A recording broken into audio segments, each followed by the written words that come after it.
দর্শক, সকাল 11:15টার দিকে উত্তরা 12 নম্বর সেক্টরের শাহ মখদুম অ্যাভিনিউয়ে একটি ভবন থেকে কিন্তু অগ্নিকাণ্ডের সূত্রপাত। এখন সেই সময় থেকে প্রায় 1.5 ঘন্টারও বেশি সময় অতিবাহিত হয়েছে। ভবনের পুরোটা অংশ জুড়েই কিন্তু দেখতেই পাচ্ছেন ধোঁয়া বের হচ্ছে এবং এর মাঝেই ফায়ার সার্ভিসের যে সকল কর্মী বাহিনী রয়েছে তারা কিন্তু প্রাণান্তকর চেষ্টা চালিয়ে যাচ্ছেন আগুনটিকে কিভাবে নিয়ন্ত্রণে নিয়ে আসা যায়। এবং আমরা যতদূর দেখতে পাচ্ছি যে বিল্ডিংয়ের ঠিক কত অংশ জুড়ে আগুন রয়েছে তা ঠিক বোঝা যাচ্ছে না, কিন্তু বিল্ডিংয়ের প্রায় পুরোটা জুড়েই কিন্তু ধোঁয়া দেখা দিচ্ছে। এখন পরিস্থিতি এমন যে শুধুমাত্র একটি ভবন নয়, এই ভবনের পার্শ্ববর্তী যে আরেকটি ভবন রয়েছে সেই ভবনের দিকেও কিন্তু আগুন এবং ধোঁয়ার সূত্রপাত চলছে। গত আধা ঘন্টা ধরে আমরা এখানে আসছি, সেখানে দেখতে পাচ্ছি যে ফায়ার সার্ভিসের কর্মীরা কিন্তু এখন পর্যন্ত 2টি ল্যাডার ব্যবহার করে ভবনের উপরে তারা অবস্থান নিয়েছিল, কিন্তু তার পরবর্তীতেই কিন্তু ধোঁয়া ভবনের ভেতরে 2 তলা 3 তলা এবং 4 তলা থেকে সমানে চারদিকে ছড়িয়ে যাওয়ার ফলে কিন্তু তাদের কার্যক্রমও বেশ কিছুটা বাধাপ্রাপ্ত হচ্ছে। একটি বিষয় জানিয়ে রাখতে চাচ্ছি যে শীতকালীন সময়ে কিন্তু রাজধানী ঢাকাতে এই আগুনের যে সূত্রপাত, সেই আগুনের সূত্রপাত কিন্তু একটি বিভিন্ন সময় আগুনের সূত্রপাত কিন্তু এক ধরনের ধারাবাহিক ঘটনাই হয়ে দাঁড়িয়েছে।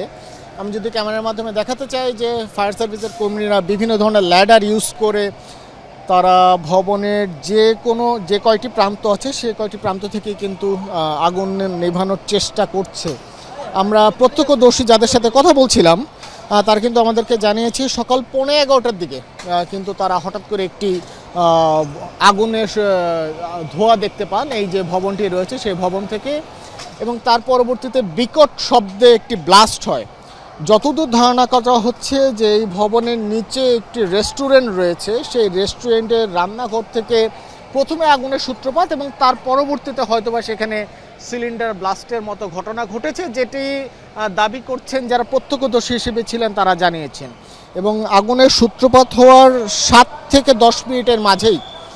ফায়ার সার্ভিসের কর্মীরা নির্ধারিত যে স্পট সেই নির্ধারিত স্পটে এসে পৌঁছান এবং তার পরবর্তীতে তারা আগুন নিভানোর পাশাপাশি যে উদ্ধার তৎপরতা রয়েছে সেই উদ্ধার তৎপরতা কিন্তু শুরু করেন। আপনার সাথে যখন আপনাদেরকে দর্শক যখন জানাচ্ছিলাম আগুনের সবশেষ পরিস্থিতি, তখন কিন্তু দেখতেই পাচ্ছেন ধোঁয়ার যে প্রবণতা সেই প্রবণতা কিছুটা কমে আসছে এবং এই ক্যামেরার মাধ্যমে এখন দেখতেই পাচ্ছেন যে ধোঁয়ার প্রবণতা কমে যাওয়ার ফলে দমকল বাহিনীর যে সকল কর্মীরা রয়েছেন তারা কিন্তু এখন পুরো বেগে আগুন নিভানোর কার্যক্রমে মনোযোগ দিতে পারছেন। এক্ষেত্রে একটি বিষয় জানিয়ে রাখতে চাচ্ছি যে প্রতিবারই কিন্তু রাজধানীর বিভিন্ন বিল্ডিংয়ে বিভিন্ন সময় কিন্তু এমন ধরনের অগ্নিকাণ্ডের ঘটনা আমরা দেখতে পারি এবং ঘটনার মূল অংশ আমরা যখন অনুসন্ধানে যাই তখন কিন্তু দেখা যায় যে আবাসিক ভবনের অনুমতি নিয়ে তার পরবর্তীতে সেখানে বাণিজ্যিক ভবন তৈরি করে দেওয়া হয়। এবং এ সকল বিষয়ে আমরা যখন বিভিন্ন ধরনের অগ্নি নির্বাপন বিশেষজ্ঞ অথবা ফায়ার সার্ভিসের কর্মকর্তাদের সাথে কথা বলি, তারা কিন্তু আমাদেরকে যে জানান যে রাজধানীর বেশিরভাগ ভবনেই কিন্তু অগ্নি নির্বাপন যে নীতিমালা রয়েছে সেই নীতিমালা কিন্তু মানা হয় না, এবং যার ফলে কোনো এক কারণে যদি আগুন সংঘটিত হয় তার ফলে দ্রুততম সময়ে পুরো ভবন জুড়েই কিন্তু সেই আগুনটি ছড়িয়ে পড়ে। আমরা দেখে যা মনে হচ্ছে আপাত দৃষ্টিতে এই ভবনটিও সেরকমই একটি ঘটনার উদাহরণ হয়ে যাচ্ছে। এবং আরেকটি বিষয় রাজধানীতে আমরা সবসময় যেটি দেখি যে অগ্নি নির্বাপনের সময় ফায়ার সার্ভিসের কর্মীদের একটি বড় ধরনের বেগ কিন্তু সামলাতে হয় যে উৎসুক মানুষের ভিড়। এই ক্ষেত্রেও কিন্তু তার ব্যতিক্রম নয়। উত্তরা শাহ মখদুম সেন্টারের যে শাহ মখদুম অ্যাভিনিউয়ের যে ভবনটিতে আগুন লেগেছে সে ভবনের চারপাশে আমরা ইতিমধ্যেই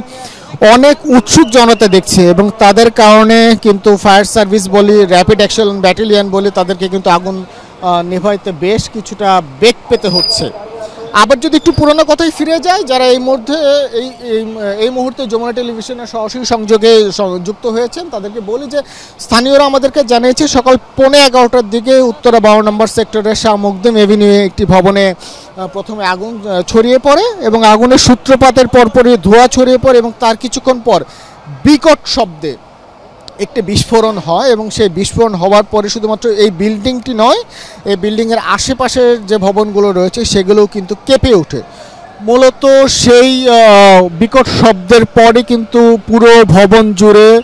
অগ্নিকাণ্ড দেখা যায় এবং বিশেষত ভবনটির একতলা, দ্বিতীয় তলা এবং তৃতীয় তলায় থেকে কিন্তু আগুন দেখা যায় এবং সেক্ষেত্রে কিন্তু সেখান থেকে ধোঁয়া বের হয়ে আসতে দেখা যাচ্ছে। আমি যদি আমার ভিডিওগ্রাফারকে বলি যে দমকল বাহিনীর কর্মীরা কতটুকু ঝুঁকি নিয়ে কাজ করছে, সে চিত্র যদি যমুনা টেলিভিশনের দর্শকদের সামনে তুলে দেখাতে চায় যে ভবনটির দ্বিতীয় তলা থেকে এখন পর্যন্ত কিন্তু ক্রমাগতভাবে আগুন ধোঁয়া বের হয়ে আসছে এবং ক্যামেরার মাধ্যমে দূর থেকে আমরা যেটা দেখতে পাচ্ছি 1 2 3 4 জন দমকল বাহিনীর কর্মী এই ভবনের ভেতরে ঢোকার চেষ্টা করছেন। যদিও ধোঁয়ার তীব্রতা এতটাই বেশি, তারা দ্বিতীয় তলা দিয়ে ঢুকতে এখন পর্যন্ত সক্ষম হচ্ছে না। ফায়ার সার্ভিসের আরও নতুন 2টি ইউনিট এসে যোগ দিচ্ছে। আমরা সেই হিসেবে বলাই যায় আগুন হয়তো বা বর্তমান সময়ে যে 9টি ইউনিট রয়েছে সেই 9টি ইউনিট আপাতত আগুন নিয়ন্ত্রণে আনতে পারছে না দেখেই আরও নতুন দল যুক্ত হচ্ছে, নতুন কর্মী বাহিনী। এবং পার্শ্ববর্তী যে ভবনটি রয়েছে মাইলস্টোন স্কুল অ্যান্ড কলেজ, সেই মাইলস্টোন স্কুল অ্যান্ড কলেজের ভবনের ছাদ থেকেও কিন্তু এই বিল্ডিংটিতে বিল্ডিংয়ের আগুনে পানি দেওয়ার চেষ্টা করা হচ্ছে।